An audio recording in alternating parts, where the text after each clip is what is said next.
Hello guys, and welcome to another batch scripting tutorial. Today we are going to learn about the test operator in batch script.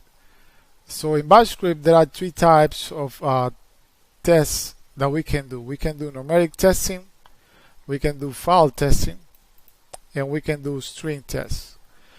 So numeric testing, as you can see, is not done in bash using the greater than or equal signs or less than operators. Rather, the bash use its own numeric comparison operators. And for the less than, it use it's LT. For greater than, it use GT, and for equal, it use EQ. So,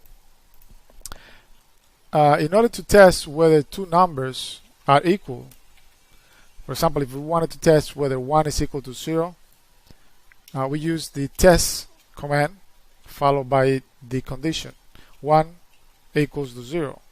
We press enter, and the way we check whether the condition is true or false is using the exit status, and we echo the exit status to the screen, and we got a 1, meaning that the condition is false. 1 represent the condition is false, and 0 represent the condition is true. If you wanted to test whether 1 is greater than 0, we use greater than comparison operator, and then we echo the exit status, and this time the condition test to be true. The test command has a test operator. This is the way we see it in a bash script, and the test operator is represented by the brackets. And what we do, we place the comparison within these brackets.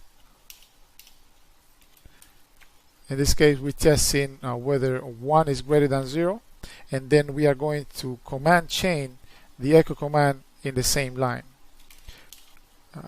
Command chaining is done using the semicolon, meaning that I can chain as many commands as I want within a single line.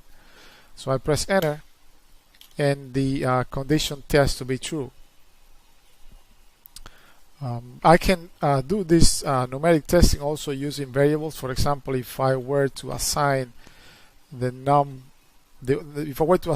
value 1 to, for example, variable num1 equals to 1, and then num2 equals to 0, I can do the same comparison, but instead of using numbers, instead of hard-coding the numbers within the test condition, I can use variables.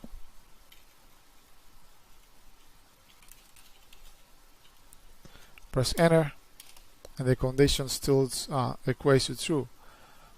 So let me go ahead and change the value of 0 to be 20, and then execute the condition again, and this time the condition evaluates to false, and because in this case num2 is actually greater than num1 and not the other way around. The second type of testing that we can do in batch is string testing. And a string testing, it uses actual comparison operators like most programming languages use for numeric, but it's used in bash use them for a string. So if we wanted to test whether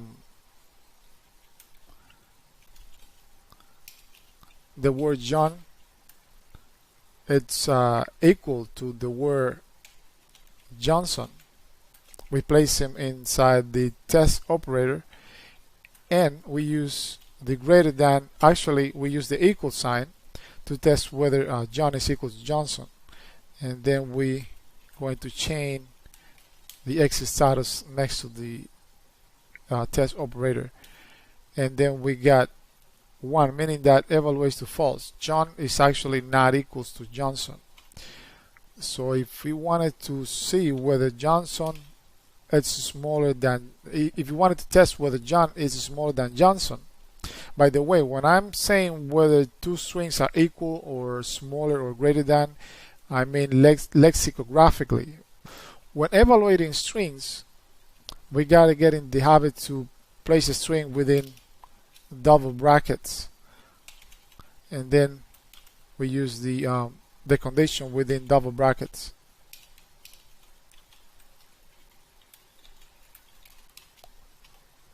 And now it evaluates to false because John it's not greater than Johnson.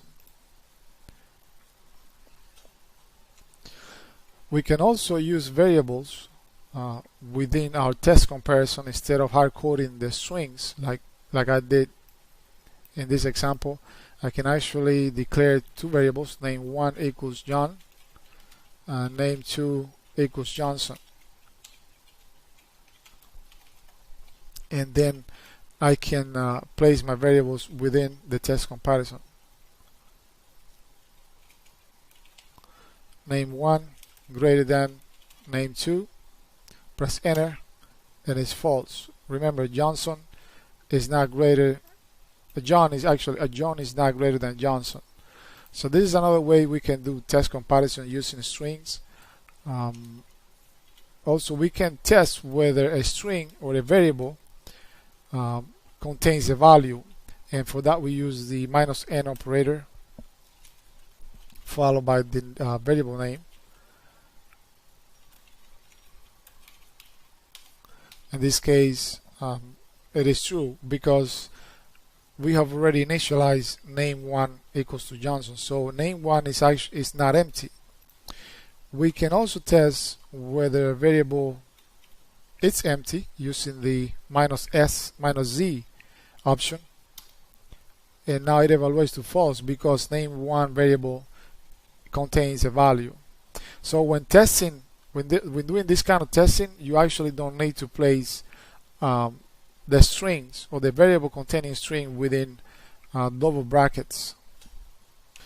And so you might be wondering, how can we use all these tests of excuse me, of numerics and strings?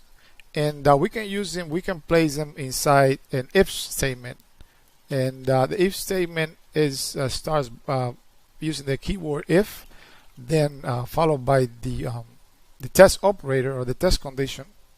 In this case, I'm going to test whether variable name 1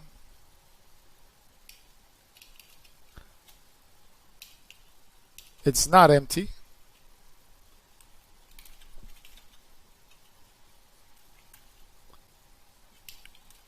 Then I'm going to echo the value of name 1 to the screen.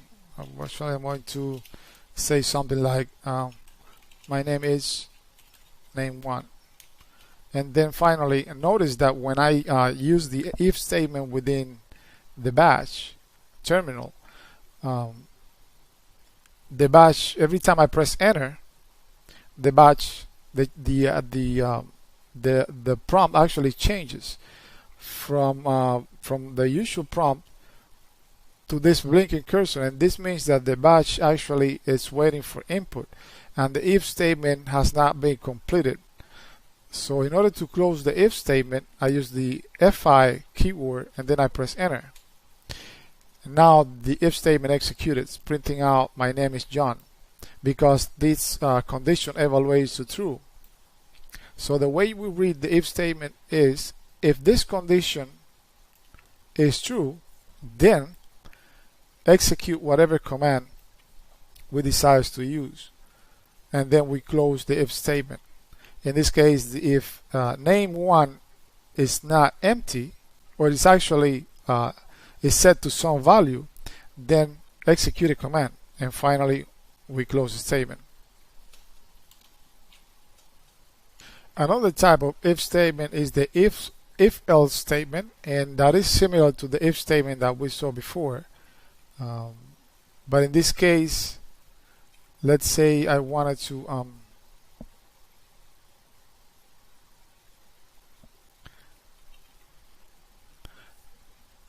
test whether name 1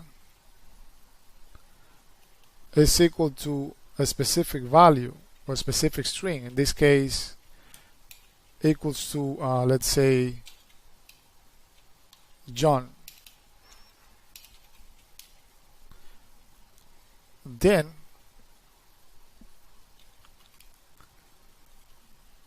I executed the command. Actually, let me go ahead and go all the way from the then portion, and then I'm going to echo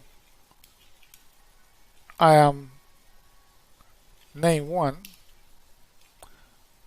else echo I'm not name 1, and then finally I close the if statement. So the way we read this is if name 1 equals to John, then I echo I am John, else echo I'm not John. And I improperly close the if statement, and then I got an error. I'm going to recall the if else statement, and then I'm going to modify the last portion. Press enter, and then because name is equal to John, I got I am John. So this is another type of if statement using the if else statement. And finally, the last type of comparison is the file test, and basically we can do different testing on files and directory. We can test whether a file exists and it's a file, whether a file is a directory, whether the file is an executable, whether it's readable, and then based on the result of that condition, we can perform some sort of action. So for example, if I wanted to test, let me see what's the content of this directory. If I wanted to test whether the employees file exists, I would within an if statement I would do if test condition -e employees. Remember, type completion to type faster. Then I close the test operator. Then echo. Actually, I want to cat the content of employee file, and then I'm going to use a else statement within my if statement. Else echo file does not exist. Finally, I'm going to close the if statement. Press enter, and now I got the content of the file cut it out to the terminal. We can also test for directories. For example, if I wanted to cd into a specific directory, before I actually do the cd followed by the directory name, I actually within a script I actually need to find out whether the script exists before taking any action. So I'm going to place a test condition within an if statement. I'm going to use the -d